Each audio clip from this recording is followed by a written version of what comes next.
Hoje nós vamos trabalhar um pouquinho sobre as questões mais cobradas em provas na disciplina de processo penal, quais sejam ação penal pública e ação penal privada. Como as pessoas erram a questão de ação penal pública e ação penal privada. Pessoal, a primeira coisa que nós temos que destacar aqui são as palavras-chaves. Quais sejam? Denúncia é uma peça técnica simplesmente voltada à ação penal pública. A queixa-crime é uma peça inaugural da ação penal privada. Não se esqueçam dessas duas palavras: denúncia e queixa.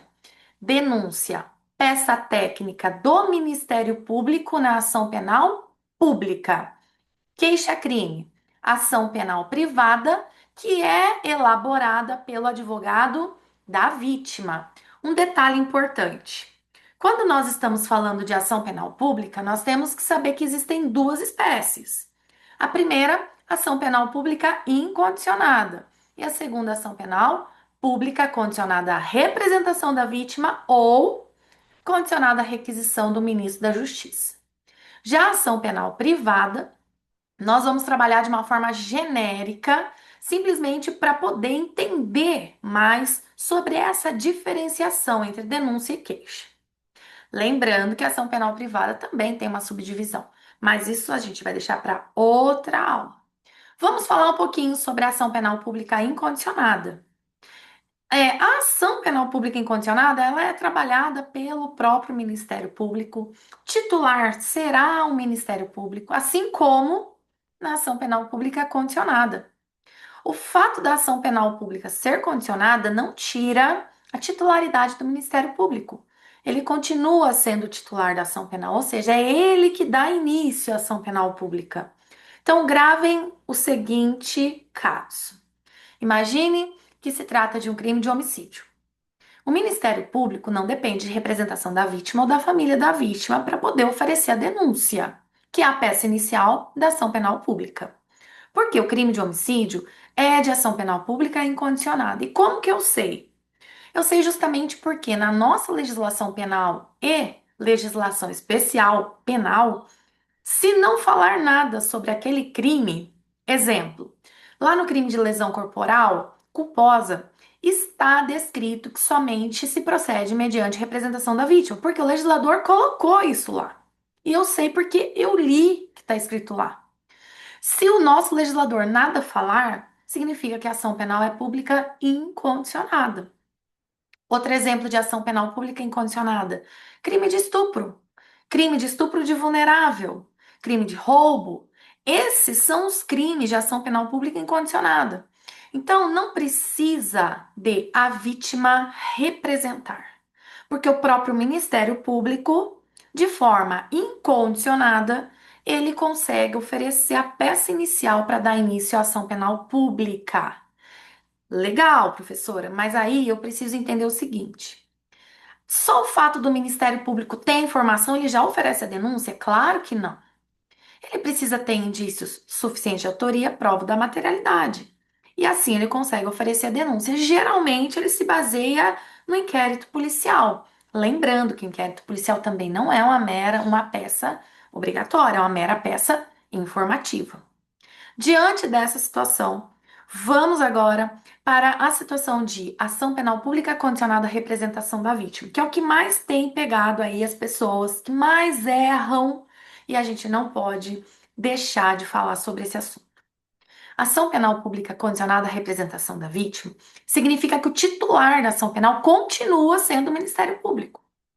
Porém, para ele poder oferecer a denúncia, ele precisa, como se fosse uma autorização da vítima, que se chama representação, assinada por ela, para que ele possa dar início à ação penal pública. Vamos a alguns exemplos de crimes que dependem de representação da vítima. Crime de estelionato, em regra, é de ação penal pública condicionada à representação da vítima. Crime de perseguição, crime de lesão corporal leve, culposa, desde que não seja de Lei Maria da Penha, dependem de representação da vítima. Enquanto a vítima não representa, o promotor de justiça, que é o titular da ação penal pública, seja incondicionada ou condicionada, não consegue oferecer a denúncia. E para isso, a vítima tem um prazo. Ela tem um prazo de até 6 meses, contados da data do conhecimento da autoria do crime, para representar, para assinar uma autorização para o Ministério Público dar início à ação penal pública. Lembrando, esses 6 meses são contados da data do conhecimento da autoria do crime, não do dia do crime. Professora, mas geralmente o dia do crime não é o mesmo da autoria? Não. Pode ser que você seja crime de um estelionato, vítima de um crime de estelionato, e você não sabe quem é que cometeu esse crime. Hoje você está sendo vítima de um crime de estelionato e você vem a descobrir quem é o autor desse crime daqui 2 meses. Então, da data do conhecimento da autoria do crime começa a contagem do prazo para você, vítima, apresentar sua representação para o Ministério Público. Vítima apresentou a representação para o MP, MP tendo indícios suficientes de autoria e prova da materialidade, ele oferece a denúncia. Ofereceu a denúncia, dá início à ação penal pública, seja incondicionada ou condicionada a representação da vítima. Por outro lado, nós temos a ação penal privada, que é da titularidade da vítima através do seu advogado, em que a vítima ou contrata um advogado ou será nomeado um advogado para ela pelo Estado, Defensoria Pública, por exemplo. Nos estados que não têm Defensoria Pública, nós temos advogados que são plantonistas, que têm lá uma escala de advogados que atendem gratuitamente, depois pago pelo governo. E aí, a vítima simplesmente tem essa ação penal privada que será redigida a queixa-crime pelo seu advogado para dar início à ação penal privada. Quais os crimes que se enquadram na queixa-crime? Crime de calúnia, difamação, injúria, em regra, são de ação penal privada. Em regra, dependem da queixa-crime. Um detalhe muito importante: o prazo também para oferecer queixa-crime é de 6 meses, contados da data do conhecimento da autoria do crime. Um detalhe: se a vítima perder esse prazo de 6 meses, ocorrerá a chamada decadência do direito de ação.